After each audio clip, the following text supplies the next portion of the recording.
Bueno, ahora lo que vamos a hacer es explicar el tema de WCDMA. Bueno, primero vamos a entrar un poco en contexto. Tras el éxito del CDMA, en redes ha surgido la necesidad de seguir aumentando la capacidad y la velocidad de transmisión.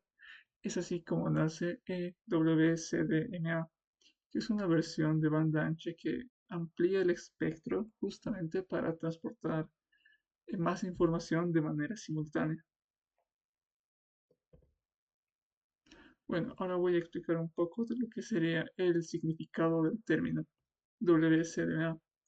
Bueno, el nombre es Wideband Code Division Multiple Access, que describe su principio básico, que es justamente el acceso múltiple por división de código en una banda ancha. ¿Esto qué significa o cuál es el objetivo? Bueno, cada usuario se va a identificar justamente con un código de expansión que va a ser único y todos se van a transmitir dentro de un mismo canal. El canal escogido ha sido 5 MHz y la diferencia está en la tasa de chips y la ganancia de proceso, que es mucho mayor que el CDMA clásico.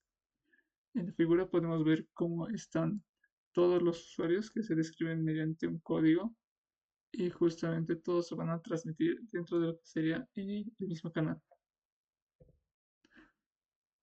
Bueno, en un contexto histórico podríamos decir que el WCDMA fue desarrollado dentro del marco del 3G. Esto ha sido como parte del sistema UMTS en respuesta a la necesidad global que había en esa época de hacer un estándar del 3G para unificar lo que serían las redes.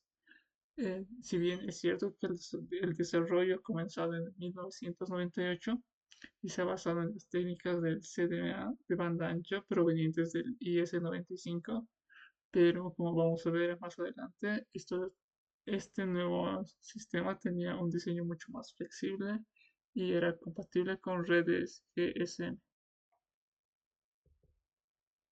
Bueno, el objetivo principal del WCDMA fue justamente aumentar la capacidad de usuarios activos, mejorar la calidad del servicio, también soportar mayores velocidades de datos.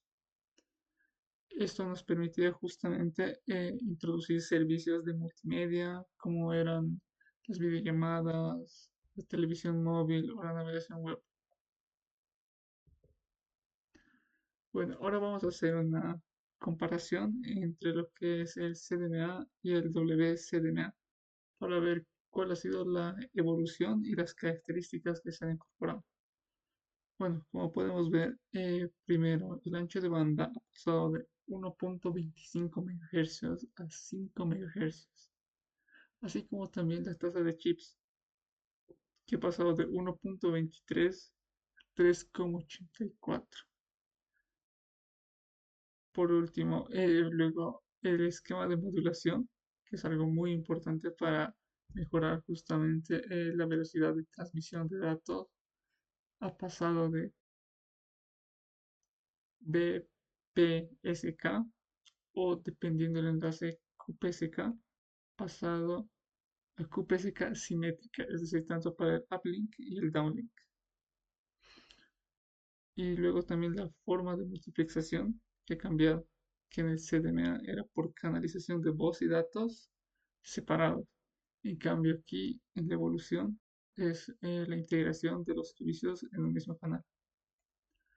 También el control de potencia, que antes era distribuido en MSBS y ahora era más rápido y cerrado en un bucle interior-exterior.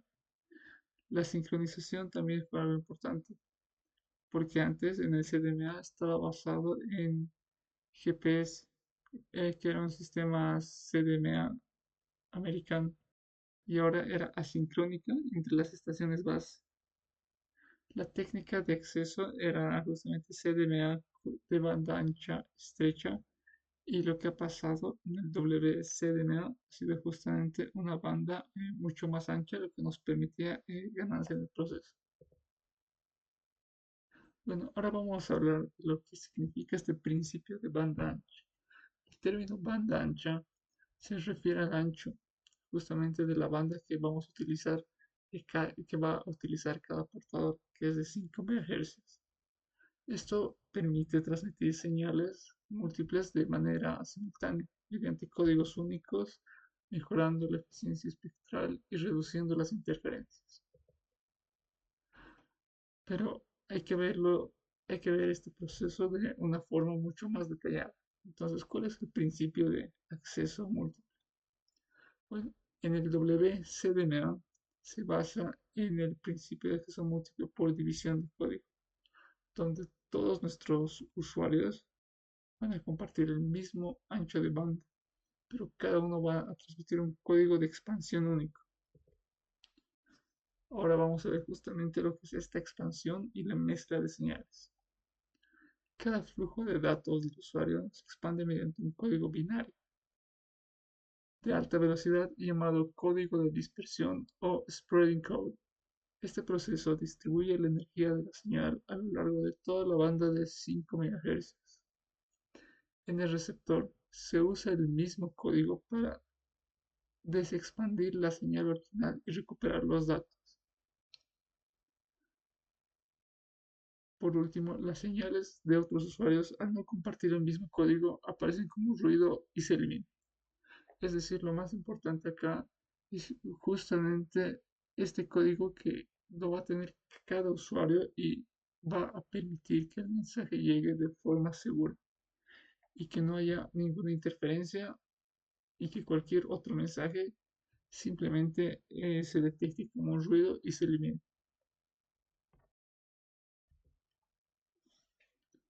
Bueno, vamos a hacer una pequeña comparación con lo que sería TDMA y FDMA. Bueno, recapitulando un poco en sistemas como lo que es GSM, los usuarios se separan en TDMA, donde tenemos distintos intervalos de tiempo, y FDMA, donde lo que hacíamos era utilizar distintas frecuencias. En cambio, en este nuevo sistema, WSDMA se separa a los usuarios por código. Y lo que mantenemos aquí es la transmisión simultánea, usamos la misma frecuencia y no tenemos una necesidad de sincronizar de forma estricta todo el tiempo. ¿Cuál es la visualización de este proceso? Bueno, el proceso se puede resumir de la siguiente manera. Cada usuario tiene asignado un código, esta señal se expande y se combina en la banda ancha de 5 MHz. Luego en el receptor el código correcto se logra recuperar justamente lo que es la señal original. Bueno, para el esquema de transmisión en WSDA tenemos la generación de la señal.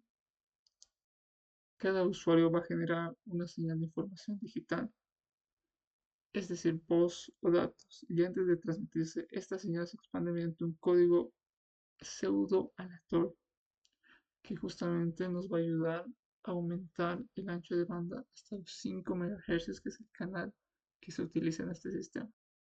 El código actúa como una firma única que va a identificar la señal de cada usuario. Ahora vamos a ver sobre el proceso de expansión. El proceso de expansión va a consistir en multiplicar cada bit de información por una secuencia binaria de alta velocidad.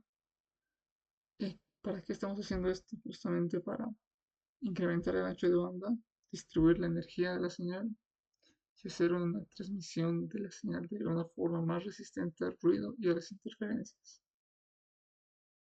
Mientras más chips tenemos por bit, vamos a tener una mayor ganancia en el proceso y una mejor inmunidad al ruido. ¿Y cuál sería entonces el proceso de desexpansión? En el receptor se va a usar el mismo código pseudo-aleatorio para realizar el proceso inverso, llamado dead spreading. Solo las señales con el código correcto se combinan coherentemente. Las demás, al no coincidir, se promedian y desaparecen como ruido. De esta manera, el receptor extrae únicamente la información del usuario deseado.